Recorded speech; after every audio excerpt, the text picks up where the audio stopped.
আসসালামু আলাইকুম। আজি মই কচুৰ লগত চিতল মাছ দি পেলাই বনাইছোঁ। কচুৰ লগত চিতল মাছ দি কেনেকৈ বনাইছোঁ মই দেখুৱাই গৈ দেখিম। আপোনালোকে ভিডিঅ'খিনি চাই পেলাই অকণমান ছাবস্ক্ৰাইব, লাইক আৰু শ্বেয়াৰ কৰি দিব। ভিডিঅ'টো ভাল পাই যদি কেঁচা জলকীয়া অকণমান পিচি লৈছোঁ। কেঁচা জলকীয়াৰ লগত অকণমান জলকীয়া গুড়ি, হালধি গুড়ি, জিৰা গুড়ি, নিমখ গোটেইখিনি দি মছলাখিনি এনেকৈ বনাই আছোঁ। তাতে কচুখিনি সিজাই লৈ পেলাই মই এনেকৈ বাকলিখিনি গুচাই লৈছোঁ। গুচাই লৈ পেলাই চিতল মাছটোত বহুত কাঁইট থাকে, সেইকাৰণে কাঁইটখিনি বাছি লৈছোঁ। বাছি লৈ পেলাই ইয়াৰ কচুখিনি মই ধুনীয়াকৈ ইয়াতে লৰাই দিম, ভাঙি দিম। ভাঙি দি পেলাই পূৰা ধুনীয়াকৈ মছলাখিনি লাগি যোৱাকৈ পূৰা লৰাই লৈছোঁ। লৰাই পেলাই ইয়াতে অকণমান গৰম পানী ঢালি দিম।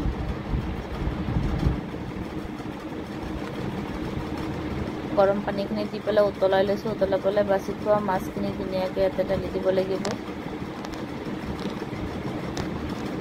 ইয়াতে দুটামান কেঁচা জলকীয়া দি পূৰা উতল উঠাই ধুনীয়াকৈ বাছ হৈ গ'ল।